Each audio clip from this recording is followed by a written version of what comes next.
Hello and welcome to Bridgetech's online training. This is session 13 and we'll be looking at the VB288 QoE thumbnail generator.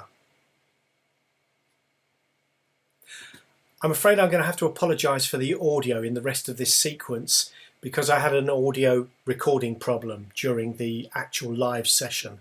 So I do apologise. Normal service will be resumed. We're going to have a look at a couple of slides that show us the difference first between QoE and QoS. I think most people are pretty much aware of the difference between QoE and QoS, but it is worth just elaborating or clarifying how it works. Quality of experience is what it says. It is about the picture quality. It's about the deliverable at the end of this chain, because at the end of the day, delivering a quality of experience is all about keeping end users, customers, viewers happy. So quality of experience has been notoriously difficult to gauge, to measure over the years, and various different stabs have been made. For a long while, Bridgetech didn't really entertain the notion of a quality of experience. We said that it was all in the quality of service, and we didn't trust things like MOS and mechanisms like that. It's not that we didn't trust, we didn't think it was actually, it pertained directly to the way that Bridgetech monitored the system. Sometimes QoE can be extended, so it can be the whole customer experience, and that would include things like feelings and price, and whether the interface, whether the Netflix interface or the BBC iPlayer interface is easy to use. All of those things can affect quality of experience. But we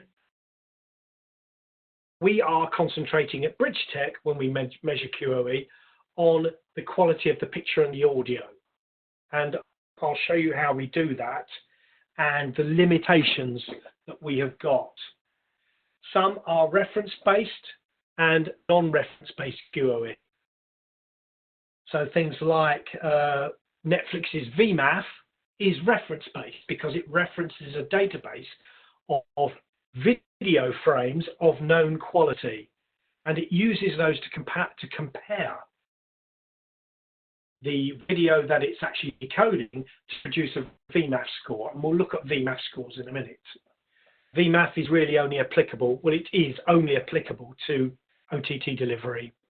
Non-reference-based QoE, like MOS, uses an algorithm to judge various picture parameters, things like blurriness, blockiness, noise, picture noise, very tightly aligned with the PSNR measurements. In fact, the curves are very similar. So that's non-reference based because it just creates a number based on the measurement of the various aspects of pictures. QoS, of course, is different. It's different in that it's about the delivery mechanism, and it's something that Bridgetech has been monitoring for years and years. In fact, right from the very beginning, we long argued that if you can guarantee the QoS, then the picture quality going into the beginning of the transmission chain shouldn't change. Once the encoding is done, then nothing should change. Of course, the transportation process can drop packets, can be interrupted by RF anomalies, rain fade, anything like that, any transmitter anomalies. This can affect the quality of service, which of course produces a quality of experience issue at the viewer, because if the viewer's signal is interrupted, then his quality of experience goes down. So QoS does affect QoE in a dramatic sense when it goes really badly wrong. QoE is in and of itself, it has no effect on the quality of service. It's worth also having a look at where QoE measurements are mainly applicable. QoS measurements should be done at multiple points in the distribution network, but QoE measurements only really need to be done post-encoding. This is because nothing is actually going to change the picture quality beyond that point, so we only need to measure it once. Of course, QoS can still affect picture quality by dropping packets or signal loss, something like that. So it is important to keep QoS measurements beyond this point. But for QoE, you really only need to measure it once.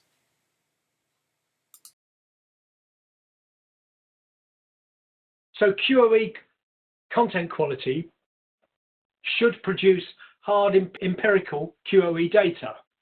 So we should have numbers that are meaningful, that we can refer back to, we can spot trends with.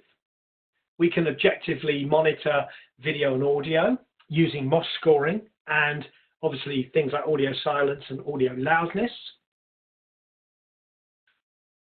We need to monitor at the point of transmission because this is the point. If the QoS holds up and nothing happens downstream, then the quality of experience won't be affected. And we are monitoring the quality of service anyway. So we have various tools, and we'll see some of these. We'll see the VB288 today.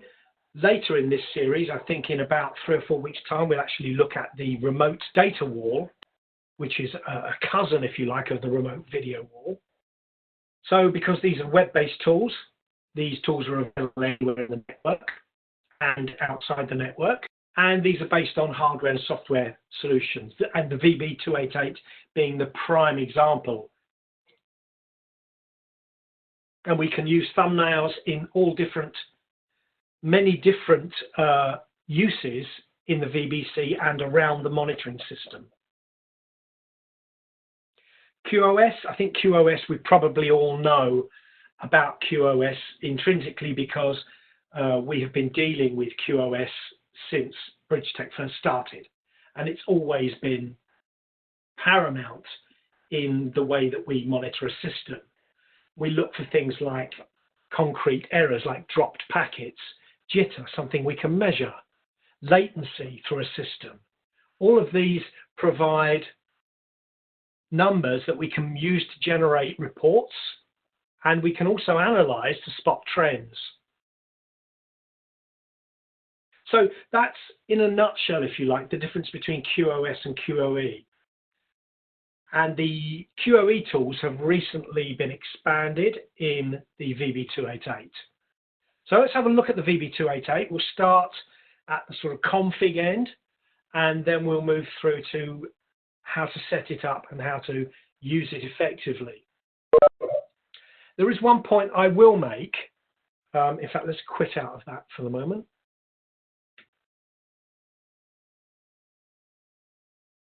Let me just show you the VBC, because I do say this sometimes can generate confusion with people. We have the thumb view in the VBC, and the thumb view shows me thumbnails. These thumbnails come from a VB288. So customers sometimes ask me that, well, how do I get these thumbnails? I've got VBC, why can't I see thumbnails? They go to the probe and they look at a VB120, and they look inside the VB120 at the thumb overview, and they say, well, my VB120 is providing me with thumbnails. Okay, so this one isn't providing a lot of thumbnails, it's providing 2, but I can see thumbnails on a VB120. Why do I need a VB288? This is because the thumbnails in a VB120, a VB220, a VB330, and a Nomad, these thumbnails are specific to the probe. They're not externalized. They're not made available to the outside world, i.e. the VBC. In order to get thumbnails, the reason is quite simple. Those probes are basically hardware probes. Okay, there are software probes available now, but let's stick with the idea of hardware probes. The hardware probes were optimized for packet counting because that's what they're doing. They're looking at drop packets, they're looking at inter-arrival time, jitter, so they're measuring the gap between packets. They're very, very accurate timing mechanisms. They are not optimized for video decoding. These probes do video coding as a sort of an afterthought. In the background, well, in fact, one of the lowest priority processes in the probe is thumbnail generating. And if, you know, a VB330 with maybe a couple of hundred streams might generate a new thumbnail every 20 or 30 seconds. And this is not really good enough for being able to keep an eye on how your services look, particularly on something like a remote video wall or remote data wall. We need something faster. So the VB288 came along. It's a software probe. It's only a software probe. It's not available in any hardware variant. And the server architecture allows us much more easily to extract thumbnails. And on a good day with a following wind, a VB288 can generate a thumbnail every second. And that's much more useful when you're tracking live video streams. So I just wanted to remind you that the thumbnails you see in the probes are not exportable to the VBC. If you want thumbnails in VBC, if you want the thumbnail view, you must have at least one VB288. And the VB288 is limited to 100 streams. That is 100 streams, and they can be OTT streams, or they can be Ethernet streams, multicast streams, and they can be a combination of 100.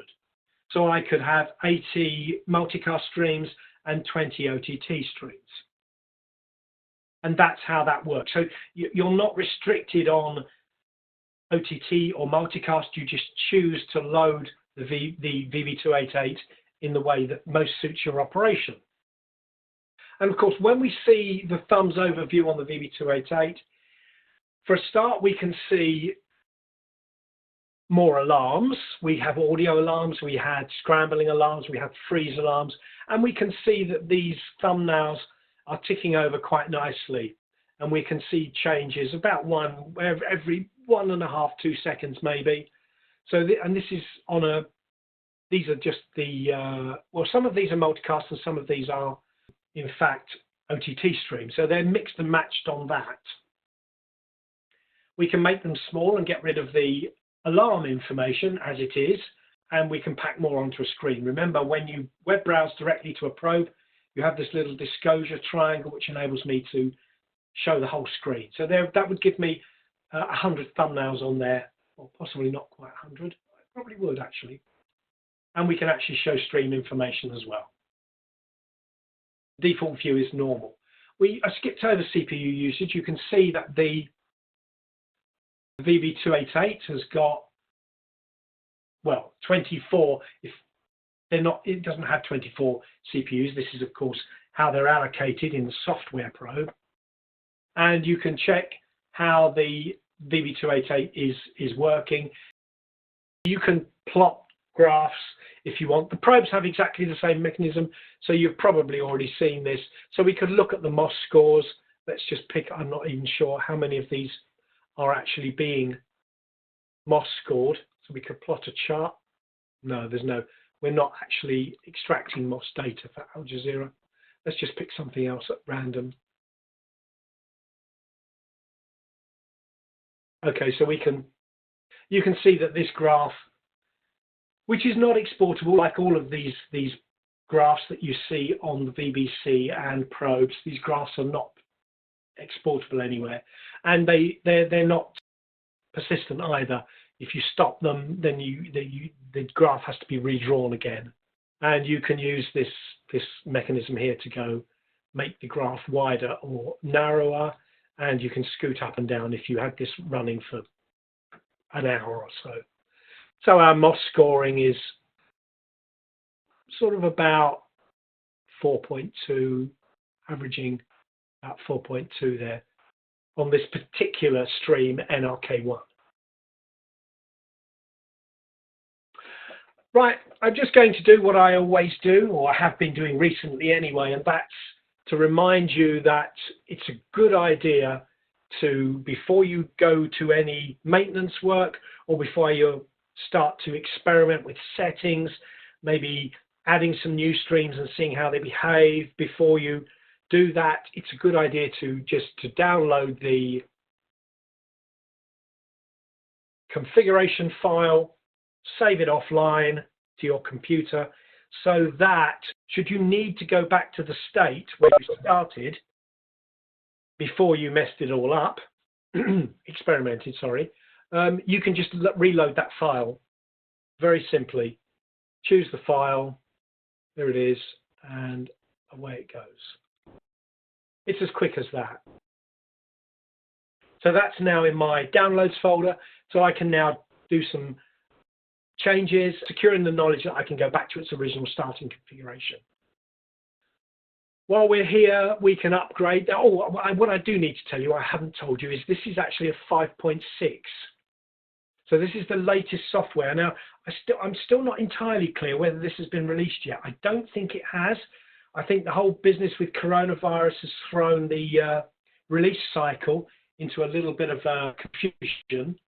So it is available, 5.6 is available. You can download it, but I haven't seen any official release emails or anything on the website saying that it's officially released, but 5.6 is available. So some of the features that I will show you are 5.6 features, only a couple on the VB288. So we can see the licenses again, very similar to all the probes, fewer licenses on the VB288 than the hardware probes. We've got 100 active multicast services that we can take out and 50 out of 100 OTT. Now, of course, that sort of total is 150, 50 OTT plus 100 multicast streams. But of course, you can't configure 150, you can only configure 100. In fact, on here, we can only configure 50 OTT streams. Of course, if you're going to archive thumbnails and MOS scores and VMAF scores, then you need a VB288 anyway. So we've seen the main screen. The main screen is pretty much exactly the same as a probe. The setup is, again, very familiar to anyone who's worked with any of our probes. So we have 4 interfaces on here, as you can see. Colors, we'll come back to colors. Basically, the ability to alarm on a specific RGB color freeze frame. VBC, well, we looked at VBC alarms, sorry, not there yet. I'm getting ahead of myself. Enable VBC auto detect of this device. This, again, is exactly the same as all other probes. VBC thresholds are where you set the number of error seconds necessary before the VBC will raise an alarm. If you've seen the session number 13 last week, you'll know all about error seconds. Scheduling, we'll come on scheduling later. The ability to schedule alarm masks. Again, all probes have it. The VBC itself has it. It just gives you the ability to schedule an alarm mask. You can see there for all days, or Monday, Tuesday, Wednesday, Thursday, Friday, Saturday, Sunday. So we can say if a particular stream, maybe a Disney channel, maybe a children's channel goes off air between 2100 and 0600. And it goes off air, and rather than actually see for those 9 hours, rather than see a no signal alarm, which you would get if it just disappeared, schedule an alarm mask, and that will then mask all of the alarms between those hours. It's very useful. I'm not going to go through routing and security. If you need to do that, then everything is in the manual. By the way, 5.6 manuals are published, and I make this plea every week rather. The manuals are very good. Please use them. Alarms, again, like probes, alarms are broken down into individual types of alarms. So, for example, we have OTT alarms. We have caption alarms. I don't know whether we actually have any captions. It doesn't look like it. System alarms and alarm setup. Alarms are set up here, determine whether an alarm is actually even going to raise an alarm, enabled, and its severity. So again, very similar to all of the other probes. So things like audio silence detected, pretty much everywhere. Scrambling, not expected. So you can see the things that we're testing. Scrambling, not expected. So something was scrambled, and the VB288 has determined that it should be not scrambled, or rather the alarm setting is saying alarm if this stream is scrambled, because I'm not expecting it to be scrambled. I'll come back to OTT. I'm going to start with multicasts.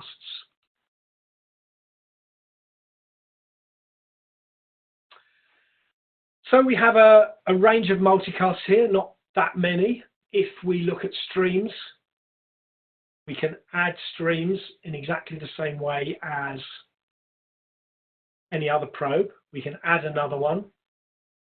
As you can see, the streams are 212. So with 212 streams are configured in this probe. Now, obviously, we can only join a maximum of 100. And that's if we deleted all the OTT streams that we're also monitoring.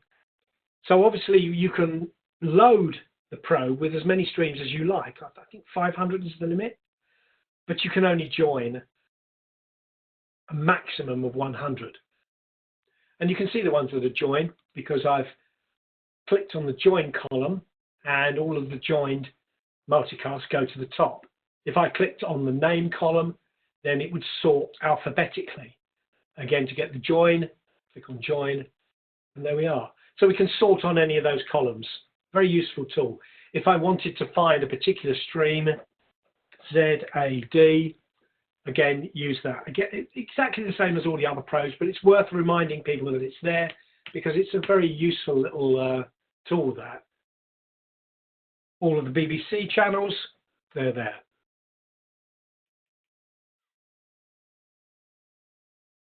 Join, the join tab is exactly the same as the join tab on a probe, like a 120 or a 220. The difference here is we don't have pages.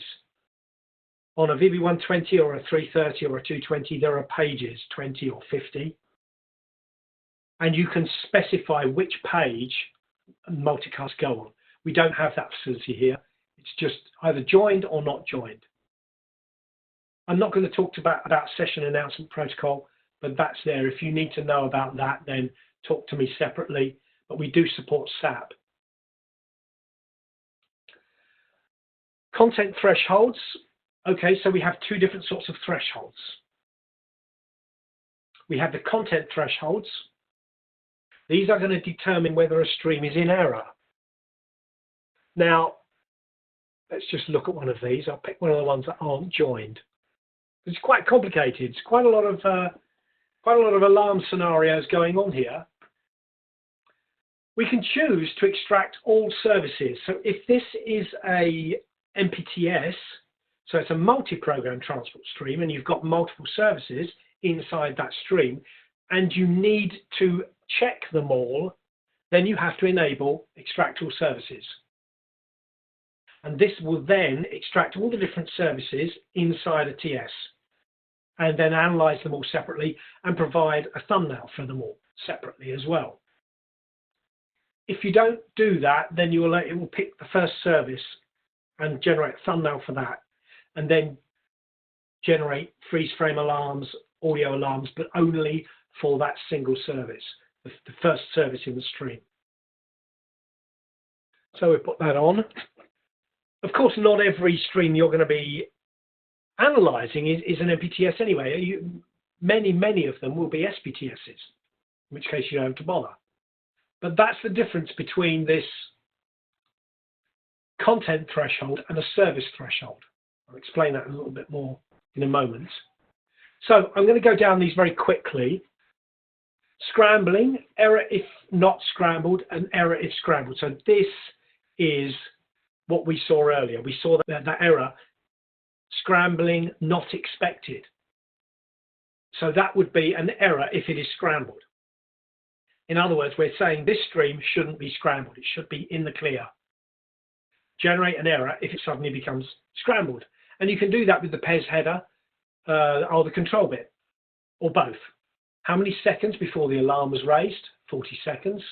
And then freeze frame sensitivity. So remember, we're generating thumbnails. This is not live television. So we need to be a little bit careful about calling a freeze frame, particularly if there's a scene. One automatically thinks of a newsreader sitting, maybe not moving an awful lot. And absolutely, it's live and the picture's moving, but it's not moving very much. So you could easily generate an erroneous freeze frame. So we can change the sensibility. Trigger seldom would be in that exact case where we have some video sequence which is not changing very often. Normal, well, start with normal as all of these things work. Always start with the default values to any thresholds.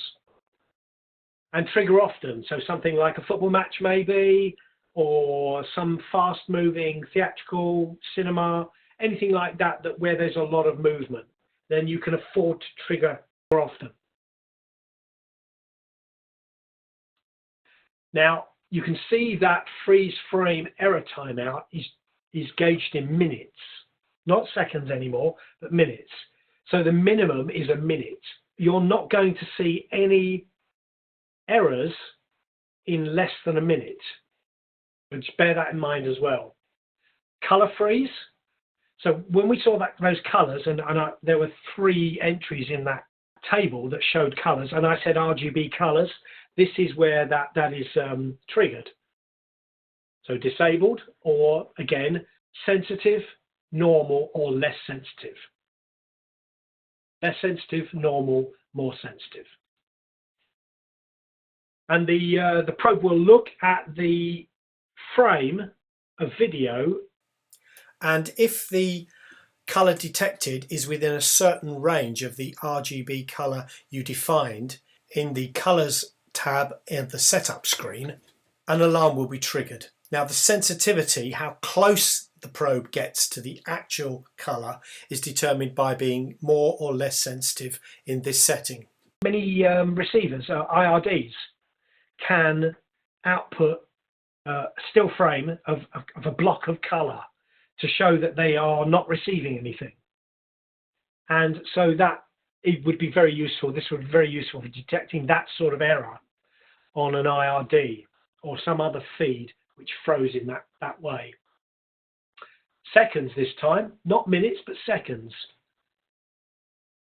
So override valid frame detection. So we can override this by these number of seconds. Real-time audio analysis. So we can do audio analysis. So we can do loudness. We can find the silence threshold and timeout, and then audio peak. So if the loudness exceeds a certain value, which again is that's something that's mandated in lots of places. The age-old cry that people say, why are the adverts always louder than the program? To get your attention, of course. But several broadcasting authorities have mandated a maximum change in loudness for things like commercial breaks, or anything in fact. So this will give us an idea of whether those loudness barriers have been breached. And we can do phase, so we can actually measure phase as well. So we're looking at stereo phase. We can extract the group of pictures. So the IBB-BBP, we can extract that. If you're using the VB288, you can see the group of pictures as a graph, or sort of a graph. And you can archive the group of pictures. So if you need to keep an eye on GOP structure, then there you go. Display aspect ratio, so we can say the same as incoming, or we can specify a DAR, and then that would be something like 16:9, for example, or 4:3. And then time that out in that number of seconds. Pixel aspect ratio, this has been around as long as I've been at Bridgetech. I haven't actually met anyone who actually alarms on pixel aspect ratio, but you can. QoE scoring, turn that on. If MOS drops below, remember MOS is measured between 1, actually I'm not sure it's 0. Anyway, between, let's say 1 and 5. 5 is the maximum. perfect picture. So if my MOS falls below, say, 2.8, and it falls below that figure for 5 minutes, then generate a QoE alarm. So this is new. If I try and apply changes, I won't be able to do that because it's the default threshold. And you cannot change the default threshold. So if I do that, it says can't edit. So you want to make a new threshold, duplicate it and start again. Give it a name and then you can change. Now, service threshold is something this is new, by the way. This is new, service threshold. So if you have got an MPTS, multi-program transport stream, and you have extracted all services, then those things like audio silence, freeze frame sensitivity, MOS scoring, those MOS scoring that we just saw in content thresholds, this applies to every service in a stream. So that's actually a slight problem because it gives you some default value that you will apply to every service. You might have a shopping channel in there, you might have a sport channel in there, you might have a children's channel in there. You might want different thresholds for different services. So that's where the service thresholds come in. So let's just look at one of these. So we give that a name, I don't know, children's TV, I don't know, Disney Junior, something. And then you put the service ID in there. So you put the service ID in there, and then you would then now apply exactly the same test as we've just seen, but only to that service. So you can see the scrambling, there's the service, the scrambling, freeze frame sensitivity, either the same as the stream, which is the default position, or you can tune it exactly the same as you could in content thresholds, but now you're doing it for an individual service. And you can scroll along there, audio checks, silence threshold, peak threshold, phase threshold, display aspect ratio, pixel aspect ratio, and your QoE checks. So we could do individual checks on individual services in a stream. And that's new. So that's really quite nice. When we go to the streams,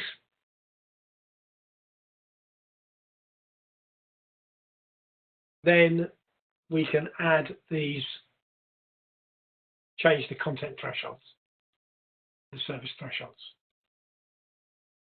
And this is where we would schedule a alarm mask that we've set up. So never means never schedule out any alarms, never mask any alarms. Always means always mask out alarms. And then if we pick one of the schedules that we've actually made, then that would apply whatever those schedule is, maybe Monday to Friday only, for example. Of course, we need to join, and we need to specify the join interface. You don't have that. Well, you do have it. You do have it on a dual input probe, a dual input hardware probe, but it's also there. Okay, so in all other respects, add new, edit selected, delete selected, add n. This is exactly the same as all of the other probes. Content threshold. Sorry, but I meant captions. I do beg your pardon. So we don't have any captions here. If we had any captions, we could specify the minimum number of captions for each of these types before an alarm was raised. I'm going to come to the remote video wall in a minute, but I'm going to go back to OTT. So OTT on, actually, no, I missed out something, sorry. When we look at more information, I haven't shown you these MOS scores. Let's try and find one. So this is the same as an ordinary probe, a hardware probe, in that we can look at the individual services. So we can see thumbnail. Looks like Mark Hamill. It is Mark Hamill. So we can see our loudness levels, average LUFS, peak LUFS, and also we can click here. I don't know whether you'll be able to hear this. Let's just see. If I click on there, I'll get what we call an audio thumbnail. In other words, just a tiniest bit of audio.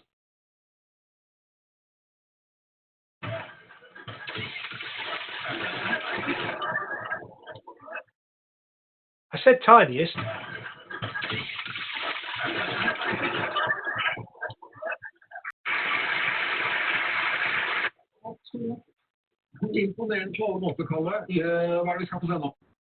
No, it won't stop. That's the first time I've tried that in ages. Normally it gives you just a brief snatch of audio. It doesn't give you that long audio output that you heard. Now you can see the GOP structure down there if you needed to keep track of your GOP structure. This actually disappeared. We had this in the old VB288, which was a hardware-based extractor. And then when we produced the VB288, we did not put the GOP structure monitoring in.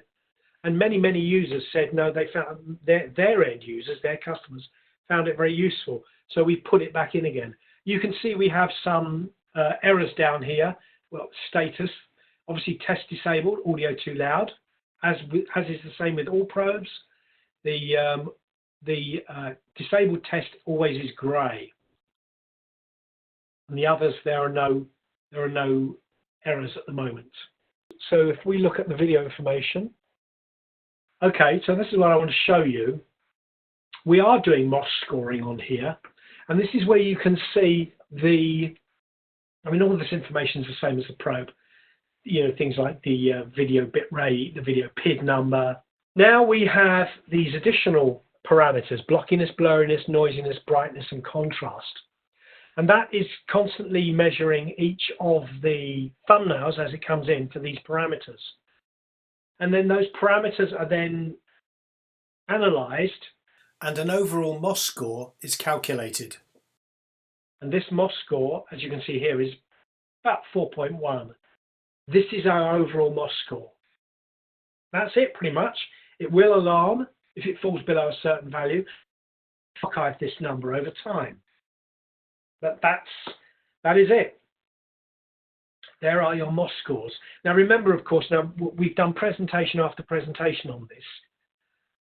A MOS score needs to be treated with some, not skepticism, but you need to use it with caution, because if I were to show an old movie, an old black and white movie, maybe Charlie Chaplin or Laurel and Hardy or something like that, or even something like the Maltese Falcon, shot in black and white, old film stock,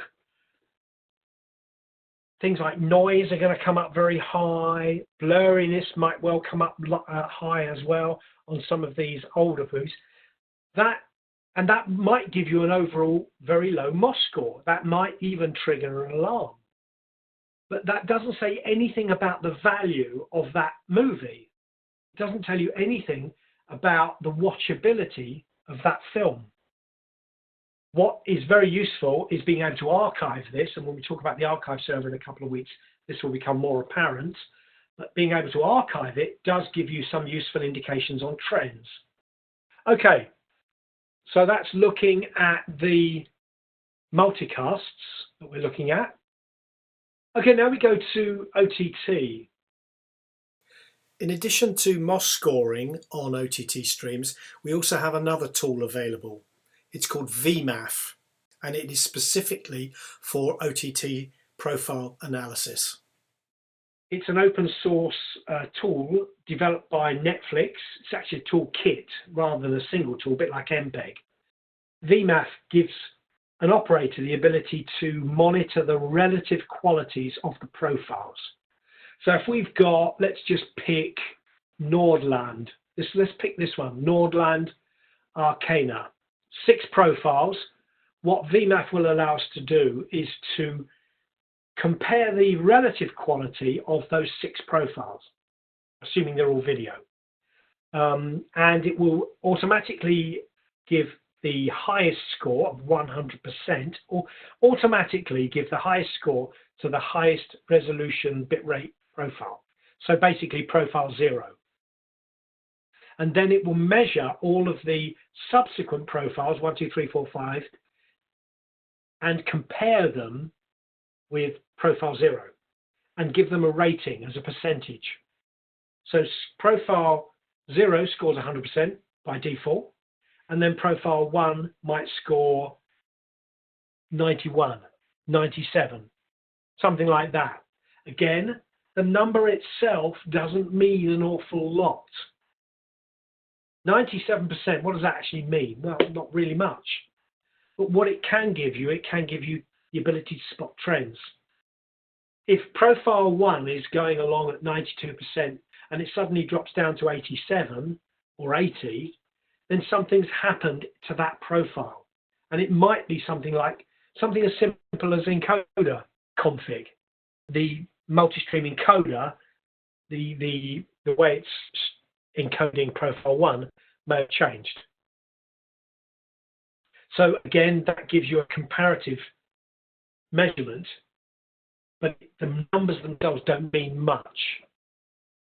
We can see we have information, we'll look at that in a minute. We have a bulb telling us the state of that OTT stream at the moment. We can, if there is a player button here, the probe will attempt to start a player application in a new tab. Well, there doesn't appear to be any moving picture on this particular stream. Then the thumbnail as generated, channel name, the progress. We've got alarm history, and you can see that we've got the same as the hardware probes in that the alarm history goes back 4 days. So we can look at 2 hours, which we're currently set to. We can look at 24 hours.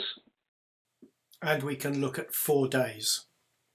You can mouse over and read the error. So download duration exceeds chunk duration, and that's quite simple. If, for example, it is an HLS stream. So if we've got a 10-second chunk of HLS video, and we're taking 11 seconds to download it, then that's not going to work. You're going to get buffering, you're going to get the little whirling wheels saying, trying to catch up, trying to catch up.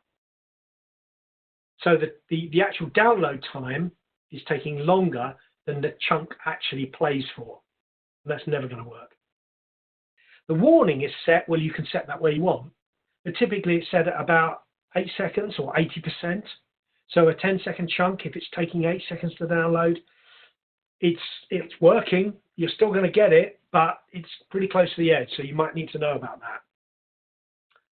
What have we got here? One or more profiles are out of alignment. Or actual bit rate does not match profile bit rate. We'll look at those in a bit more detail.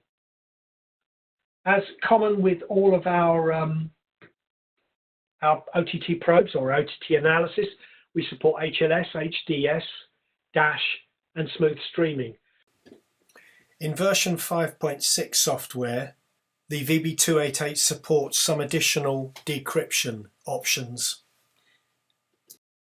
The descrambling of sample AES encrypted HLS, which more commonly known as fair play. We also support now descrambling for fixed key CENC, in other words, widevine, so we can decrypt widevine scrambled dash streams. By the way, you probably already know this, but it's worth reiterating it.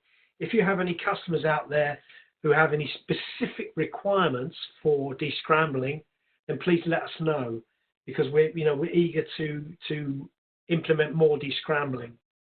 Let's look at the channels. Basically the URLs and the name, and thresholds, of course, because we do implement OTT thresholds as well. Let's look at one of these. Just again, I could check just my enabled streams.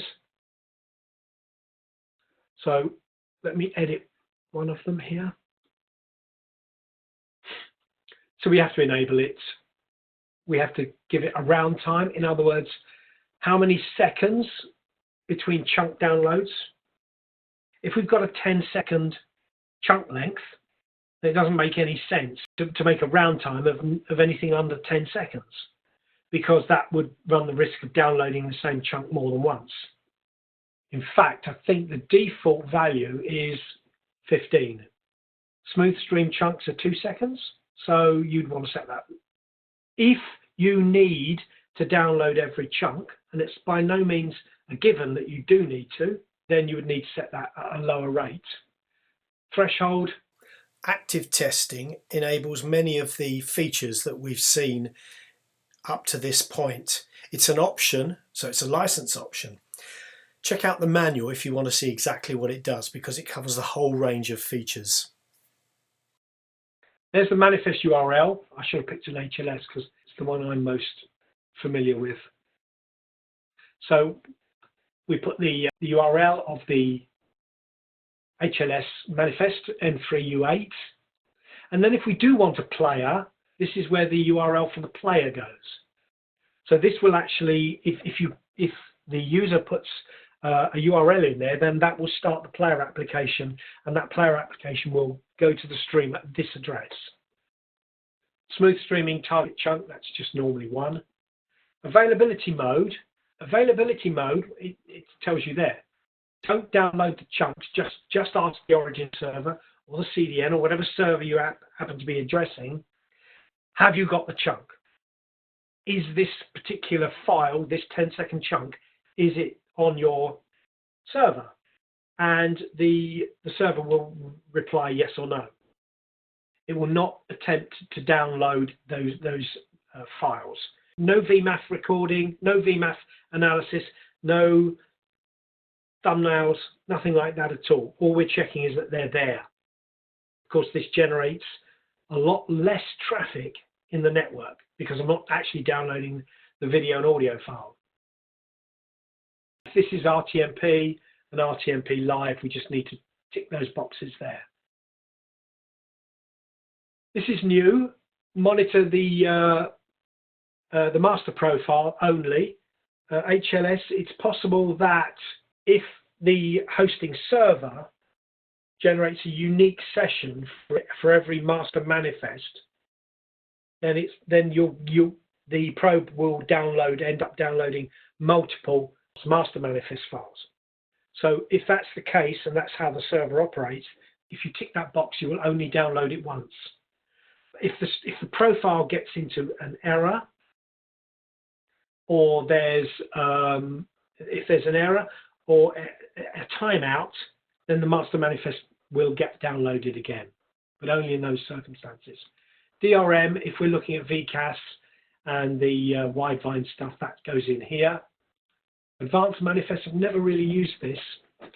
I've never seen anyone using it, but again, it's called out in the manual, so I'm very conscious of the time. We're getting close to the hour yet, and I've still got some stuff to talk about, so I'm going to leave that there now.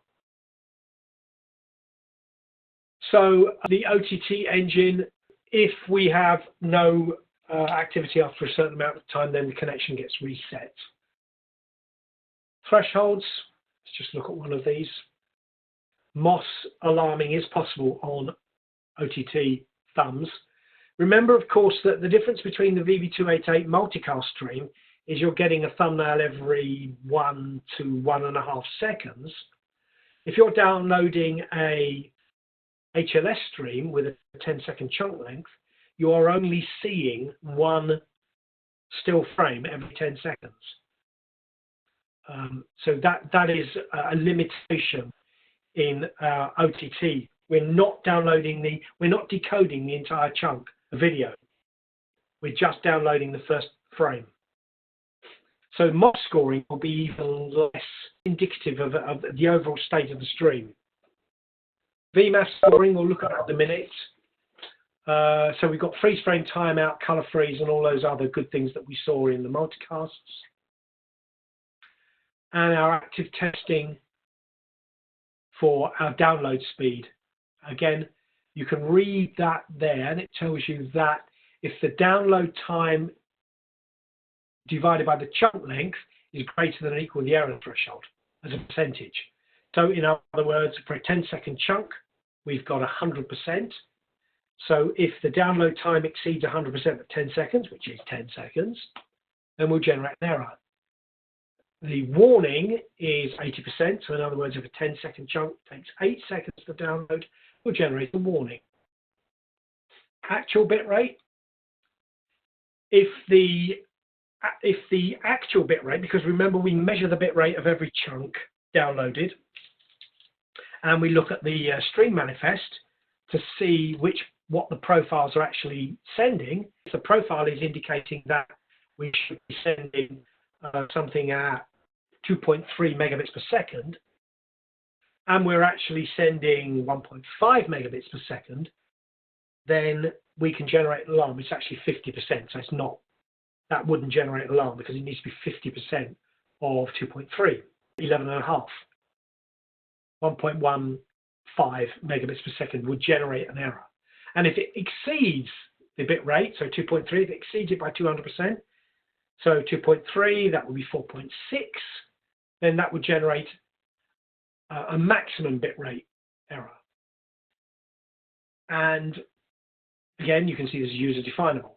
Sequence age, if the manifest file hasn't changed for 60 seconds, that will generate an error. The maximum XML size, in other words, it measures the size of the files, the manifest files, because sometimes manifest files become corrupt and they don't get truncated and they just get bigger and bigger and bigger and bigger. So we check that to make sure they're not growing 50 meg, then that will cause an error. And you can say, well, this stream should have a minimum of 4 profiles. Any fewer than 4 will generate an error. And again, you can have multiple thresholds. You can assign different thresholds to different streams. So what I wanted to show you is VMAF in action. I can't remember where we were running it, but let's check one of those and have a look.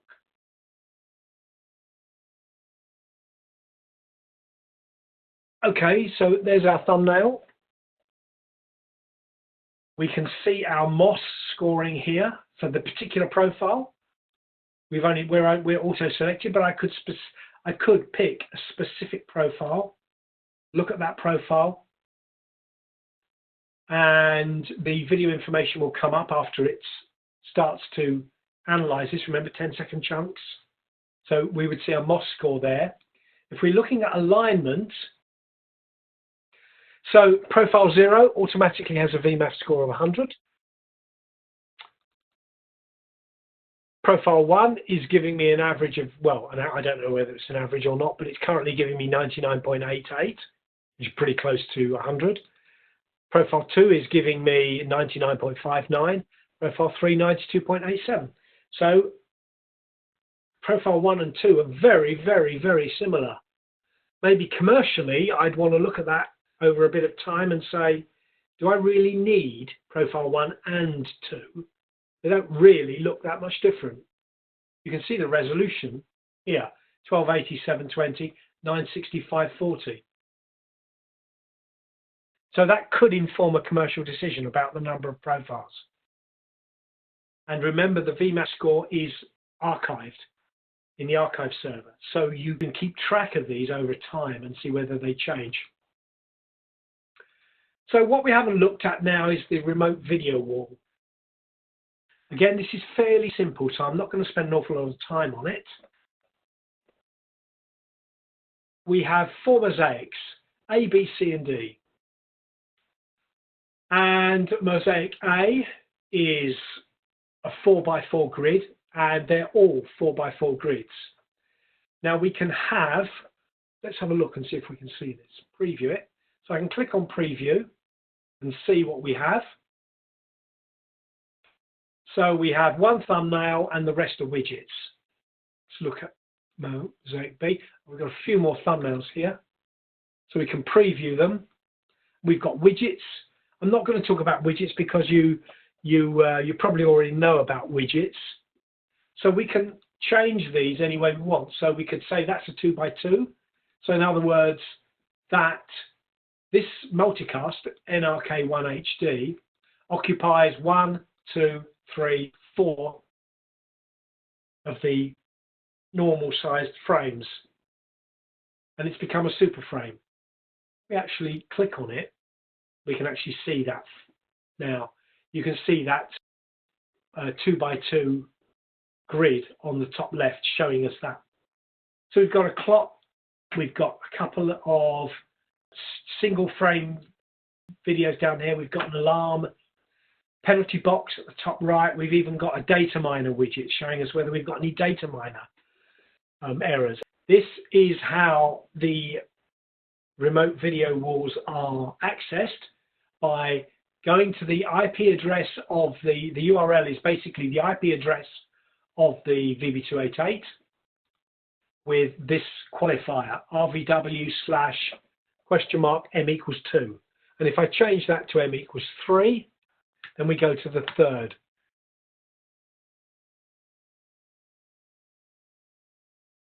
And 4, just quickly, 4.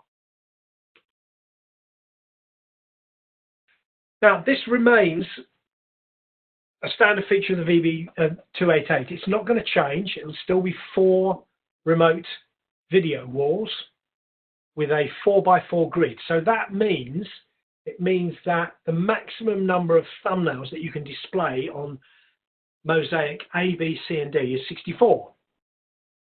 Because it's 4x4 times 4 times 4 times 4. And that is a slight problem because we can actually monitor 100 streams. So we are never on the remote video wall, we're never going to be able to show all 100 streams as thumbnails, much less when we put widgets up like media windows and clocks and countdown clocks. And that's where the remote data wall comes in. We'll be talking about that in session 14 next week. So that is how the remote video wall works. We just go back. So we can see it here. We can give the page a name. We can download a, let's just change one of these little bugs to BBC. So if we go to Mosaic B, it has the name RVW Mosaic B. Let's add an image file. This one's a BBC logo.gif. And now you can see the BBC logo appears in the top left-hand corner of the remote video wall. You can make these remote video wall pages. You can actually detail them with a little bug there in the top left. You can't get rid of the Bridgetech bug in the top right, but you can give it a name, so it's meaningful. And the other, just one more thing I want to tell you about this screen. We're seeing live video bars on this large 2x2 thumbnail. The thing to note about this is it's got a green frame around it. Now, this green frame is actually delivered by the VBC, and the VBC is saying to the VB288 that this stream, NRK1HD, is good everywhere I'm monitoring it. Every probe in my monitoring system is seeing NRK1 without any problems. Now, if we go down to TV Norge, we can see that TV Norge has actually got a yellow frame around it. So that means somewhere in the system, a probe is issuing a warning. And we need to go and have a look. What there isn't is there's no click-through. So I can't click through this and try and get to the probe that's showing the error. I do need to go back to the VBC in order to do that. But that's only a couple of clicks anyway. But it does give you an overall confidence view of the entire system. I know that my NRK1HD and my NRK2HD, they're great. There's no errors anywhere in the system. But you can see below NRK2HD here, we have had an error. And it's about 7 hours ago. Remember, this is the micro timeline. If you don't remember it, it's 4 days, 96 pixels. 1 pixel equals 1 hour. So each of the larger ticks, 1, 2, 3, and 4 is a day, and each of the small ticks is 6 hours. So I know that I had a no signal event about 7 hours ago. But right now, perfect, everything's good. And by looking at my micro timeline here, which is entirely yellow, so for the last 4 days, I've had a warning on TV Nausea HD. So that gives you an idea of the usefulness of the VB288 remote video walls. Now, there are no plans to increase the number of video walls in the VB288. It will stay at 4. If customers need more flexibility with the visibility of thumbnails, widgets, URLs, and things like that, then the remote data wall is where they need to go. So I'm just going to follow that by, I don't need to do it because I haven't really changed anything, but I'm going to choose my file, I'm going to choose my full config, I'm going to open it, and I'm going to load it to the VB288. And I know the only thing I've actually changed, I think, was the BBC, yeah, so I went back to the TTPNG. Okay, guys, well, I want to thank you very much for your time. I've taken an hour and a quarter of your time. I do very much appreciate it.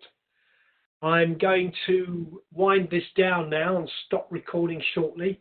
If you have any questions, as always, please feel free to email me. Look for the quiz if you want to test your knowledge.